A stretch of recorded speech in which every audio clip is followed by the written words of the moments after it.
నమస్కారం యూట్యూబ్ ప్రేక్షకులకు మీ triple channel సుస్వాగతం. ఈరోజు మనం చేయబోతున్నాం దమ్ ఇడ్లీ. దీనికి ఎక్కువ టైం కూడా పట్టదు, 5 నిమిషాలు పడుతుంది. ఇది మన టాలీవుడ్ రెసిపీ గైస్. దీన్ని అందరూ తప్పకుండా ట్రై చేయండి గైస్. సినిమా షూటింగ్లు జరిగేటప్పుడు ఎక్కువగా ఇది పెడతారంట గైస్.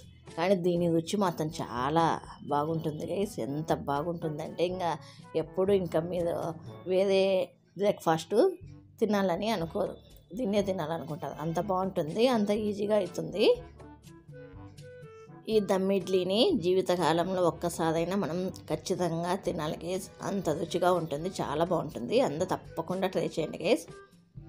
దీనికి ముందుగా 4 ఇడ్లీలు, ఇలా మినపగారెలు 3 మినపగారెలు తీసుకోవాలి. మనం మిగిలిన ఇడ్లీలతో కూడా ఇవి చేసుకోవచ్చు. ఇడ్లీలు మిగిలినప్పుడు వీటిని మనము చిన్న చిన్న ముక్కలుగా కట్ చేసుకోవాలి. ఇడ్లీలను వడల్ని అయితే కొంచెం పెద్దగా, ఇడ్లీలను అయితే కొంచెం చిన్నగా కట్ చేసుకోవాలి. ఇలా ఇడ్లీలను ఈ సైజులో కట్ చేసుకోవాలి. వడల్ని కొంచెం పెద్ద పీసులుగా కట్ చేసుకోవాలి.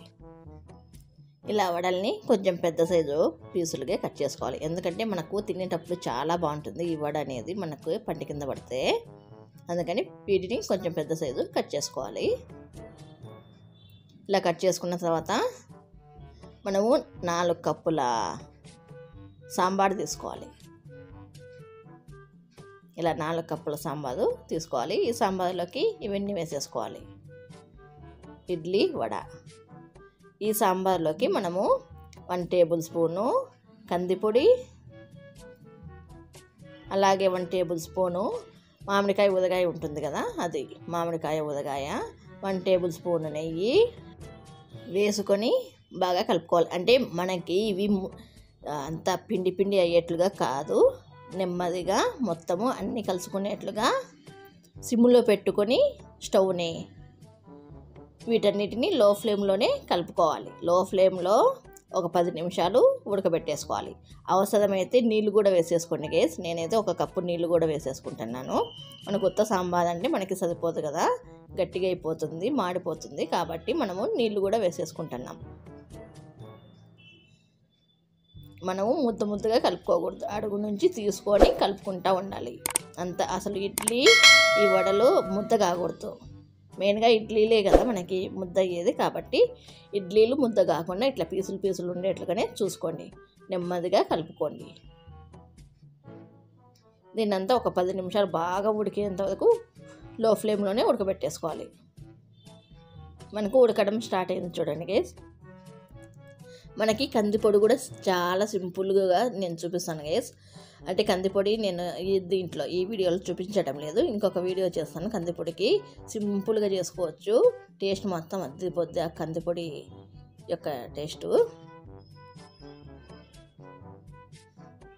ఇలా బాగా ఉడకబెట్టేసుకోవాలి, లో ఫ్లేమ్లోనే ఉడకబెట్టేసుకోవాలి. అడుగంటకుండా చూసుకోండి గైస్. ఈ చిక్కదనం, ఈ జారు ఉండాలి మనకి. ఎందుకంటే మనకు ఇది కొంచెం చల్లారే కొద్ది గట్టిగా అవుతుంది, కాబట్టి మనకు ఇట్లా జోరుగా ఉంటేనే మనకు తిన్నీకి కూడా బాగుంటుంది. కాబట్టి దీన్ని ఈ జార అయ్యేంత వరకు, ఈ వీడియో క్లిప్లో చూపించినట్లుగా ఇంతమైన కన్సిస్టెన్సీలోకి వచ్చేంత వరకు లో ఫ్లేమ్లో ఉడకబెట్టేసుకోండి గైస్. ఆల్మోస్ట్ మన దమ్ ఇడ్లీ రెడీ గైస్. ఇంకా పైనుంచి మనము ఒక పిరికెడంతా కొత్తిమీరను కడిగి సన్నగా కట్ చేసుకున్న కొత్తిమీరను వేసుకొని కలుపుకొని దించేసుకుంటే మన Tollywood special recipe ready guys. దీన్ని ఇంకా ఒక గిన్నెలోకి సర్వ్ చేసుకుందాము. మనం దీంట్లో వేసినటువన్నీ మనకి ఇంట్లో రెడీగా ఉండేటివే. ఇది వడలు మాత్రము మీకు ఈజీగా చెప్తాను. మీకు ఇడ్లీ పిండికి వేస్తాం కదా, అప్పుడే మనము కొంచెము 2 గరిటెల పిండిని తీసి పెట్టేసుకొని వడల కింద వేసేసుకుంటే సరిపోతుంది. మనకి సపరేట్గా మనము మిక్సీకి వేయకుండా ఇడ్లీ చేసిన రోజే దానికి గ్రైండర్కు కానీ మిక్సీకి కానీ వేసినప్పుడు ఒక 2 గంటలు తీసి పెట్టేసుకోండి, వడలకి సరిపోతుంది. ఇది మాత్రం అద్దిపోతుంది, చాలా టేస్ట్గా ఉంటుంది. అందరూ తప్పకుండా ట్రై చేయండి గైస్. చాలా ఈజీ అండ్ చాలా టేస్ట్గా ఉంటుంది. ఈ వీడియో కనుక మీకు నచ్చితే మీ ఫ్రెండ్స్ అండ్ ఫ్యామిలీ మెంబర్స్కి షేర్ చేయండి గైస్. ఈ వీడియో కనుక మీకు నచ్చినట్లయితే please like, share, subscribe, comment and గంటను అలా పెట్టుకోండి గైస్. ఈ వీడియో కింద గైస్. బాయ్.